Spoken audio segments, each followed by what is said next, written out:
सही भावनाओं से नमस्ते। मैं आप सबके बीच में एक कजरी का उठान गीत लेकर आई हूँ। अपना प्यार दुलार हमारे साथ बनाए रखना। लाइक सब्सक्राइब शेयर जरूर करना। कजरी का उठान सुनने के बाद कमेंट में ज़रूर बताना। एक चंपा फूलाई 10 फूलया नरवा में दुई रे कली।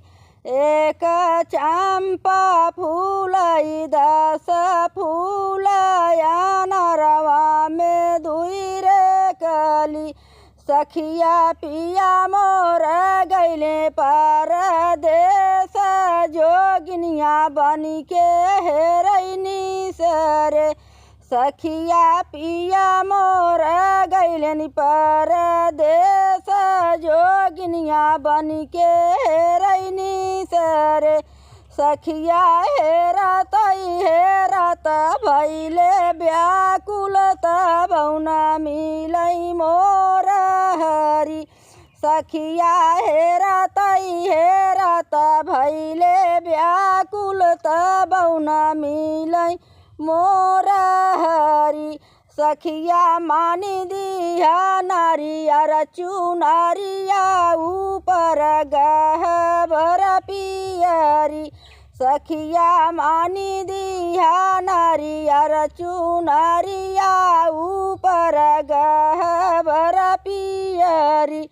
सखिया एतना चढ़वही न पवले दौड़त आवै मोर हरि। सखिया एतना चढ़वही न पाए दौड़त आवै मोर हरि। सखिया लैलिया नारियर चुनरिया हरि के लैके दर्शन कहिया।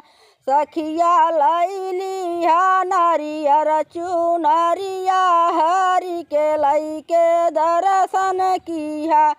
सखिया देवी मैया दिहलिनिया सीसवा सिंदूरवा मोर अमर रही। सखिया देवी मैया दिहलिनिया सीसवा सिंदूरवा मोर अमर रही। सखिया देवी मैया भर मुखया सीसै दुनहु जने घर के आए।